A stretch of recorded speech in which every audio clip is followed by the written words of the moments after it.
লেবাননের যুদ্ধবিরতির পথে হাঁটতে চাইছে ইসরায়েলবাসী। গাজায়ও একইভাবে একটি মধ্যস্থতা চুক্তি সম্ভব বলে মনে করছেন ইসরায়েলি জনগণ। এজন্যই নেতানিয়াহু প্রশাসনের দৃষ্টি আকর্ষণে করেন বিক্ষোভ মিছিল। বুধবার জেরুজালেমে হয় এ প্রতিবাদ সমাবেশ। ইসরায়েল ও লেবাননের সশস্ত্র সংগঠন হিজবুল্লাহর মধ্যে বুধবার ভোর থেকে যুদ্ধবিরতি কার্যকর হওয়ায় নিজ নিজ বাড়িতে ফিরতে শুরু করেছেন বাস্তুহারা মানুষ।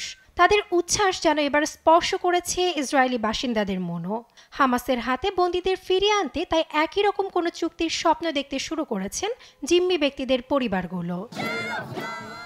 আমরা এখানে বিক্ষোভ করছি কারণ আমরা মনে করি যে একটি যুদ্ধবিরতি সম্ভব। উত্তরে একটি যুদ্ধবিরতি কার্যকর হয়েছে, এখনই সময় দক্ষিণেও একটি যুদ্ধবিরতির। 418 দিন ধরে 101 জন বন্দী অপেক্ষা করছেন নেতানিয়াহু প্রশাসনের একটি সঠিক সিদ্ধান্তের জন্য। এখনই যুদ্ধবিরতি করুন এবং তাদের ফিরিয়ে আনুন।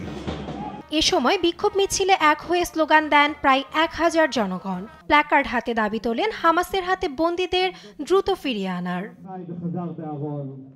রয়টার্সের এক ভিডিওতে দেখা যায় এক পর্যায়ে রাস্তা আটকিয়ে বিক্ষোভ করেন ক্ষুব্ধ জনতা। এ সময় পুলিশ এসে তাদের সরিয়ে দেয়। আশা করছি খুব শীঘ্রই সুসংবাদ শুনতে পারব। প্রতিটি দিন তাদেরও পরিবারগুলোর কাছে জাহান্নামের মতো। এটার সাথে কোনো কিছুর তুলনা করতে পারি না। আমরা সবাই নারকীয় যন্ত্রণা ভোগ করছি, কারণ আমরা তাদের কোনোভাবেই সাহায্য করতে পারছি না।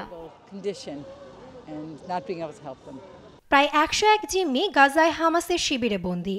অনেকদিন ধরে বন্ধ দুই দলের মধ্যে আলাপ আলোচনা। নেতানিয়াহু প্রশাসনের দাবি হামাস নির্মূল করে তাদের ফিরিয়ে আনবে ইসরায়েল। অন্যদিকে ইসরায়েলের অনমনীয়তায় কোনো চুক্তি হচ্ছে না বলে অভিযোগ হামাসের। নাসরিন আক্তার, নিউজ ডেস্ক, দেশ টিভি।